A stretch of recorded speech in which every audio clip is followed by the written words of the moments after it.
Hello everyone, welcome back to Rankers class 9th and 10th। This is Kishan Jaiswal. तो जैसा कि आप लोगों को पता है, हम लोग क्लास 9 के चैप्टर 1 नंबर सिस्टम कंप्लीट कर चुके हैं। सारे लेक्चर्स आप लोगों को अपलोड कर दिए गए हैं, आप लोग वहां जाकर देख सकते हैं। अगर आपका कोई भी पोर्शन छूटा हो, कोई भी टॉपिक आपको नहीं समझ में आया हो, तो आप वहाँ से देख सकते हैं और समझ सकते हैं। अब हम नेक्स्ट चैप्टर शुरू करने वाले हैं, पॉलिनोमियल्स। इम्पॉर्टेंट चैप्टर है और आपको फ्यूचर में बहुत जगह काम आने वाला है। 12th के बाद भी आप जब भी कोई भी पढ़ाई करते हैं तो वहाँ पे भी पॉलिनोमियल्स हमेशा यूज होता है। ठीक है, अलजेब्रा का ये समझ लीजिए बेस है, बहुत इंपॉर्टेंट चैप्टर है। ठीक है, इसमें हमें इस साल क्या क्या पढ़ना है, हम लोग 2021 के अकॉर्डिंग पढ़ रहे हैं, क्योंकि सिलेबस भी रिड्यूस किया गया है। तो वो चीज़ें जाननी जरूरी है कि जो चीज़ें हटा दी गई हैं। तो सिलेबस में हमें क्या देखना है, पॉलिनोमियल्स में पहले हमें इंट्रोडक्शन देखना है कि पॉलिनोमियल्स होता क्या है, बेसिक चीज़ें जाननी है उसकी। फिर पॉलिनोमियल्स इन वन वेरिएबल हमें पढ़ना है, हमें वन वेरिएबल वाला ही पॉलिनोमियल पढ़ना है। ठीक, उसके बाद जीरोज निकालना सीखना है पॉलिनोमियल का।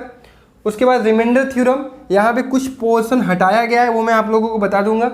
फैक्टराइजेशन सीखना है, जो कि आप लोग अच्छे से सिखा दूंगा एकदम, कि फैक्टराइजेशन में कोई भी आपको दिक्कत नहीं आएगी। उसके बाद आइडेंटिटीज़ आपको पढ़नी है, जो आप लोग आइडेंटिटीज़ पढ़ते होंगे, a + b का whole square, a² + b² + 2ab, इस टाइप की आइडेंटिटीज़ पढ़नी है। और उसमें भी कुछ सिलेबस रिड्यूस हुआ है। अब मैं बता देता हूँ कि सिलेबस क्या क्या रिड्यूस हुआ है। रिमाइंडर थ्योरम में आपको रिमाइंडर थ्योरम पढ़ना होता था और उसका प्रूफ भी पढ़ना होता था। तो प्रूफ और वो स्टेटमेंट हटा दिया गया है। बाकी आपको डिवीजन सीखना है, वहाँ पे डिवीजन आपको नहीं छोड़ना है। और उसके बाद आइडेंटिटी से एक जो लास्ट वाली आइडेंटिटी होती थी, x³ + y³ + z³ - 3xyz, ये वाली आइडेंटिटीज हटा दी गई है। तो अब हम लोग देखते हैं कि इंट्रोडक्शन में हमें क्या क्या पढ़ना है, पॉलिनोमियल के बारे में समझते हैं। एकदम बेसिक से शुरू करेंगे, जिसको कुछ भी नहीं आता होगा उसे भी पॉलिनोमियल बहुत अच्छे से समझ में आ जाएगा। तो आप लोग आराम से पढ़िए, सारे वीडियोस देखिए, कोई दिक्कत होती है तो आप हमें बताइए, हम आपकी मदद करेंगे। तो चलिए आप समझते हैं, पॉलिनोमियल्स का इंट्रोडक्शन देखते हैं क्या होता है। अब देखो, पॉलिनोमियल पढ़ने से पहले आप लोगों को एक चीज़ जानना जरूरी है कि अलजेब्राइक एक्सप्रेशन क्या होता है। अगर ये चीज़ें समझ में आ गई तो आपको कभी भी कोई दिक्कत नहीं आएगी किसी भी पॉलिनोमियल को डिसाइड करने के लिए कि ये पॉलिनोमियल है कि नहीं है। अलजेब्राइक एक्सप्रेशन बहुत बच्चों को कन्फ्यूजन होता है। आप in the sense class 12th के भी किसी अपने सीनियर से भी पूछोगे तो वो भी कभी कभी कंफ्यूज हो जाते हैं कि अलजेब्राइक एक्सप्रेशन होता क्या है।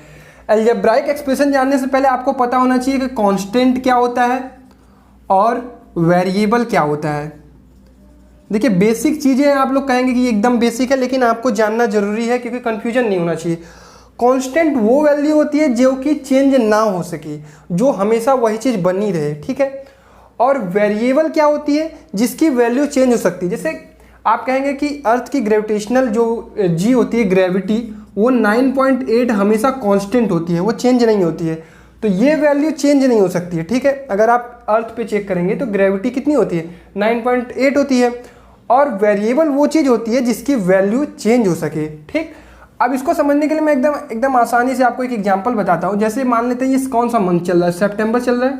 ठीक, इसकी डेट अगर हम लिखते हैं तो आज की डेट है 14 सितंबर, 9वां महीना और 2020। ठीक, कोविड वाला ईयर चल रहा है। ठीक, अगर कल क्या डेट होगा, 15/9/2020। अब मैं समझा रहा हूँ कांस्टेंट और वेरिएबल, एकदम आसानी से समझ जाओ, कन्फ्यूजन नहीं होगा। परसों क्या होगा, 16/9/20। इसी तरह बढ़ता जाएगा, कभी आएगा 30/9/20। अब यहाँ पे क्या बदल रहा है और क्या कांस्टेंट है। देखो, मंथ और ईयर कांस्टेंट है, बदल क्या रहा है, डेट बदल रहा है। ठीक है, आज 14 है, कल 15, फिर 16, फिर 30, इस डेट में केवल। ठीक है, तो ये चीज़ें, जो चीज़ें नहीं बदल रही हैं उसे कहते हैं कांस्टेंट, जो चीज़ें बदल रही हैं उसे कहते हैं वेरिएबल।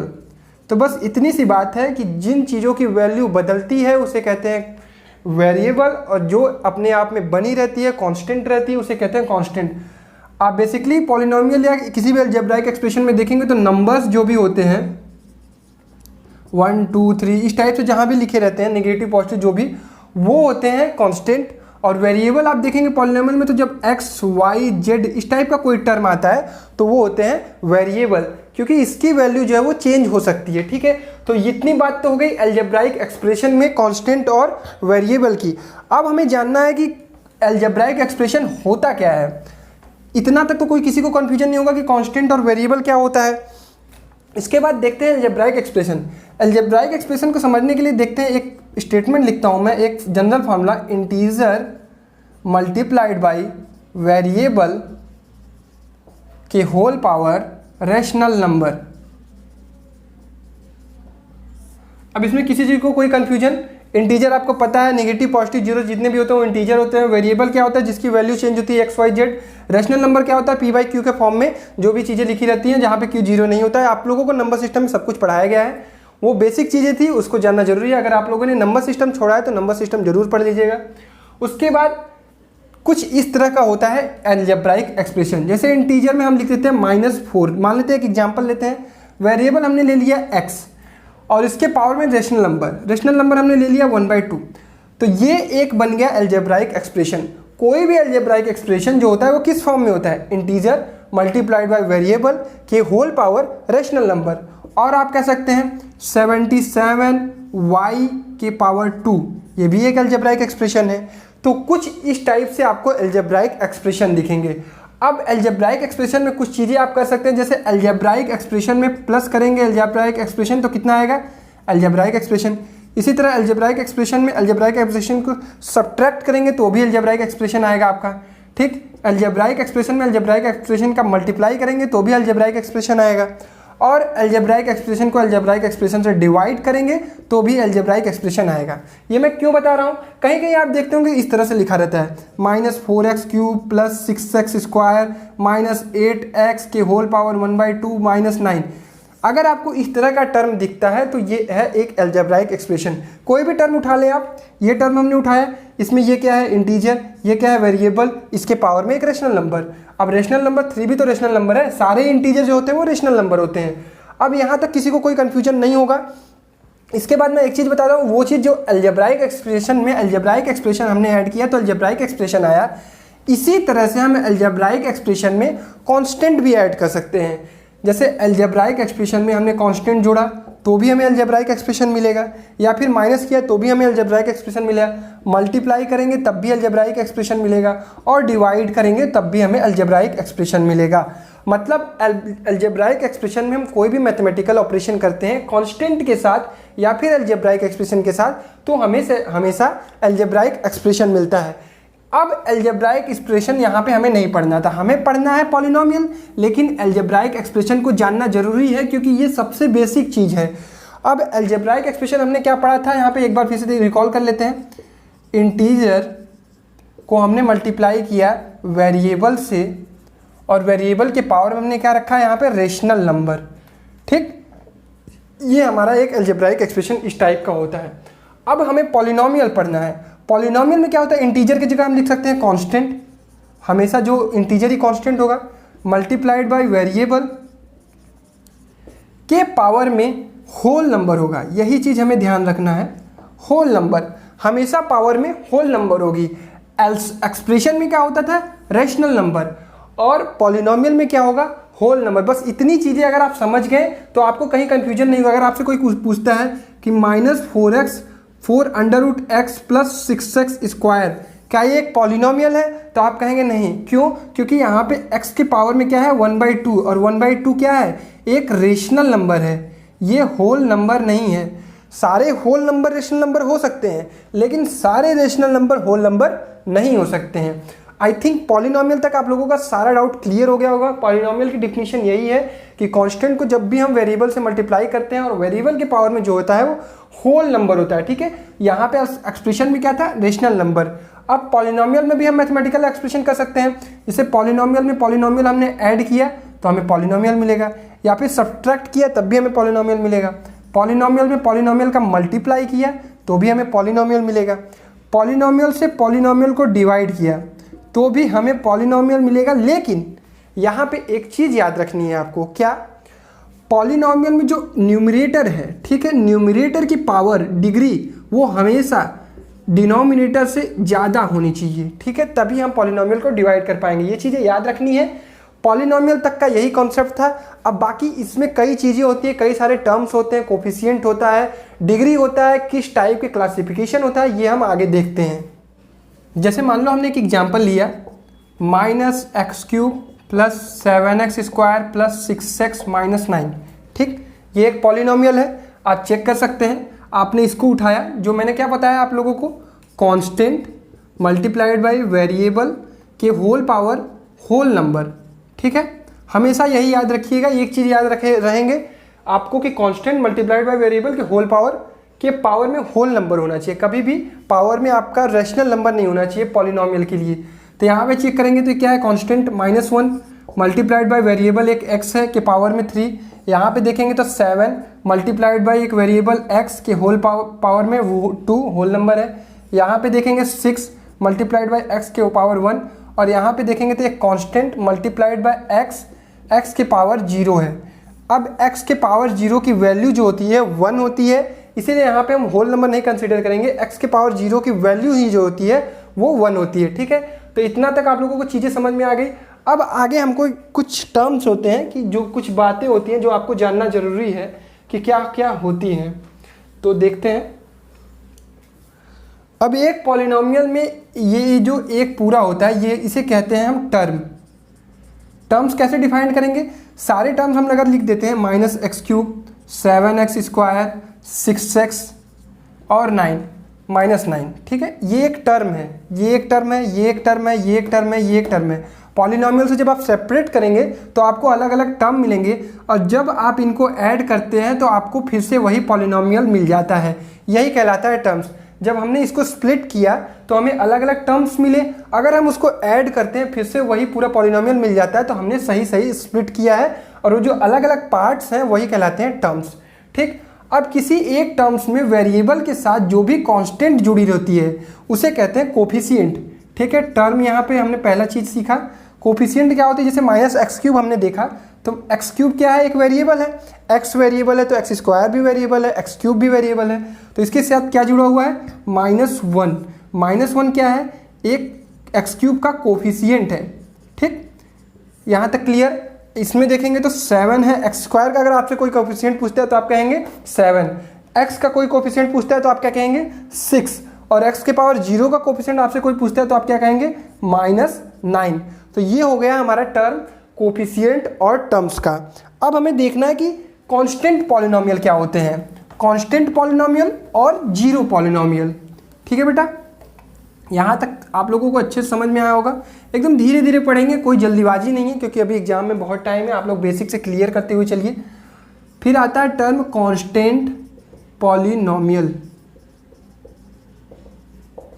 अब कांस्टेंट पॉलिनोमियल क्या होता है, जैसे -9, 7, 6 इस टाइप के जो भी नंबर लिखे रहते हैं वो कहलाते हैं कांस्टेंट पॉलिनोमियल। क्यों, क्योंकि इनके साथ जुड़ा हुआ है x के पावर 0। ठीक है, x के पावर 0 की वैल्यू क्या होती है 1, तो ये होता है कांस्टेंट पॉलिनोमियल एक्सेप्ट 0, और 0 यही एक्सेप्ट करा के इसको निकाल के अलग से लिख लेते हैं जीरो पॉलिनोमियल। जीरो पॉलिनोमियल क्या होता है, 0। ठीक है, जीरो पॉलिनोमियल में 0 होता है, इसके मल्टीप्लाई करेंगे x की पावर 0, इसकी वैल्यू होती है 1, 0 × 1 कितना होता है 0। तो ये हो गया हमारा कॉन्सेप्ट यहाँ तक का, कांस्टेंट पॉलिनोमियल और जीरो पॉलिनोमियल। अभी तक हमने क्या क्या पढ़ा, अलजेब्राइक एक्सप्रेशन, उसके बाद हमने पढ़ा पॉलिनोमियल। पॉलिनोमियल में हमने क्या क्या देखा, टर्म्स, कोफिशिएंट क्या होते हैं, टर्म्स क्या होते हैं, उसके बाद हमने देखा कांस्टेंट पॉलिनोमियल क्या होते हैं और जीरो पॉलिनोमियल क्या होते हैं। अब हम आगे पढ़ेंगे क्लासिफिकेशन ऑफ पॉलिनोमियल्स। ठीक है, क्लासिफिकेशन हम 2 बेसिस पे करते हैं, और उसी में हम सीखेंगे कि डिग्री ऑफ पॉलिनोमियल क्या होता है, या फिर हम पहले ही देख लेते हैं डिग्री ऑफ पॉलिनोमियल क्या होता है। तो नेक्स्ट हेडिंग आप लोग डालिए, डिग्री ऑफ पॉलिनोमियल। ठीक है, पहला लेक्चर है, आप लोग आराम से देखिए, यहाँ से आप लोग अपना बेसिक क्लियर कर लीजिए, सारे कॉन्सेप्ट क्लियर कर लीजिए। देखिए, पढ़ाई में सबसे इंपॉर्टेंट चीज़ होती है कि कॉन्सेप्ट आपका क्लियर होना चाहिए। कोई भी सवाल, मैथमेटिक्स बहुत आसान होती है, अगर आप कॉन्सेप्चुअल बहुत अच्छे से आपको कॉन्सेप्ट क्लियर है तो आपको सवाल लगाने में कोई भी परेशानी नहीं। आप चाहे एनसीईआरटी का लगाइए, चाहे आर डी शर्मा का लगाइए, चाहे आर एस अग्रवाल का लगाइए, चाहे कहीं का भी लगाइए, आपका कॉन्सेप्ट क्लियर होना चाहिए। Degree of polynomial, degree of polynomial क्या होती है, जैसे आपको कोई पॉलिनोमियल लिखा हुआ है 7x³ + 6x² - 6x + 9, इसमें आपको क्या देखना है, जो वेरिएबल है उसकी हाईएस्ट पावर कितनी है। यहाँ पे पहले आप लोग हमको बताओ कितने वेरिएबल हैं, एक वेरिएबल है, कौन सा, x। ठीक, x का हाईएस्ट पावर कितना है, 3 है कि 2 है कि 1 है कि 0 है, तो आप कहोगे भैया 3 है। तो जो हाईएस्ट पावर होती है वही कहलाती है डिग्री ऑफ पॉलिनोमियल। तो आपसे किसी भी डिग्री किसी भी पॉलिनोमियल की डिग्री पूछी जाए तो आपको क्या करना है, आपको चेक करना है कि इसमें वेरिएबल कौन सा है। अगर एक वेरिएबल है तो उस वेरिएबल की हाईएस्ट डिग्री जो भी होगी पॉलिनोमियल में, होल नंबर में, वही कहलाएगी उस पॉलिनोमियल की डिग्री। ठीक है, अगर आपको ये टर्म नहीं होता तो आपको क्या कहते हैं कि इसमें हाईएस्ट पावर कितनी है 2, तो डिग्री कितनी होती 2। तो ये यहाँ तक का टर्म हो गया degree of polynomial. Degree of polynomial आप लोगों को समझ में आ गया होगा। 1-2 नंबर के इस पे क्वेश्चन आते हैं एकदम बेसिक, आपको पॉलिनोमियल दिया रहेगा, उसमें पूछा जाएगा कि डिग्री क्या होती है। इसी के बेसिस पे पहला क्लासिफिकेशन जो होता है वो डिग्री के बेसिस पे होता है। ठीक, पहला कह सकते हैं, चाहे दूसरा कोई भी आप लोग ऊपर नीचे करके पढ़ सकते हैं। टर्म्स के बेसिस पे भी होता है और डिग्री के बेसिस पे होता है। मान लो हम लोगों ने पढ़ लिया पहला क्लासिफिकेशन डिग्री ऑफ पॉलिनोमियल के बेस पे। डिग्री ऑफ पॉलिनोमियल के बेस पे जो होता है वो पहला होता है, दूसरा होता है, तीसरा होता है। क्या क्या होते हैं? Linear, quadratic, cubic, by quadratic, इसी तरह से बढ़ता जाएगा। अब मैं क्या कह रहा हूँ, लीनियर मतलब उसकी हाईएस्ट डिग्री कितनी होगी 1। ठीक है बेटा, इसका एग्जांपल जैसे x + 7, x - 8, ठीक है, 7x - 9, इस टाइप से। अगर आपको ये पॉलिनोमियल उठाया जाए तो आपको इसमें हाईएस्ट डिग्री कितनी दिख रही है?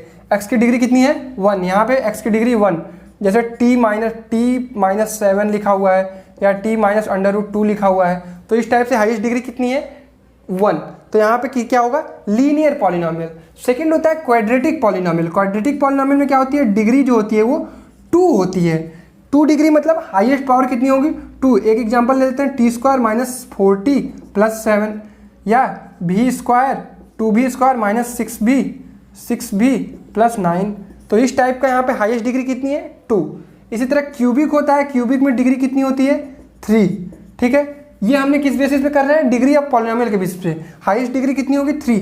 6x³ + 7s² - 9, यहाँ पे हाईएस्ट डिग्री कितनी है 3।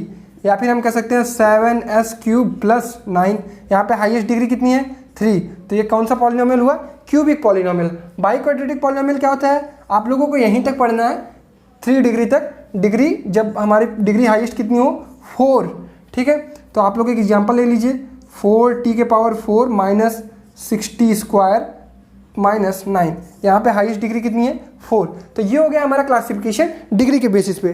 डिग्री के बेसिस पे क्लासिफिकेशन करने का क्या तरीका है? पहले हम चेक करेंगे कितनी डिग्री है। अगर 1 डिग्री होती है तो उसे हम कहते हैं लीनियर, 2 डिग्री होती है तो उसे कहते हैं क्वाड्रेटिक, 3 डिग्री होती है तो उसे कहते हैं क्यूबिक, 4 डिग्री होती है तो उसे कहते हैं बाई क्वाड्रेटिक, या फिर 5 डिग्री 6 डिग्री चाहे जितनी हो सकती है तो उसको बढ़ती जाएगी और उसको लिख देंगे 5 degree of polynomial, 6 degree of polynomial, या फिर 7 डिग्री ऑफ पॉलिनोमियल। इसी तरह से हम लोग करते रहेंगे। अब क्लासिफिकेशन एक बेस्ड होता है टर्म्स के बेसिस पे।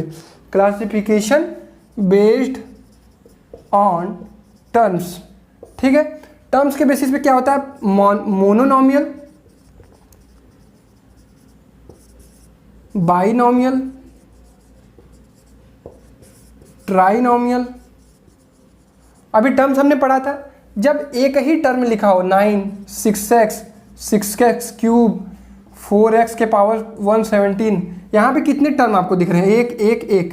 ठीक है, तो एक टर्म होता है तो उसे कहते हैं मोनोनोमियल। पॉलिनोमियल में आपको पता है कि मेनी टर्म्स होते हैं।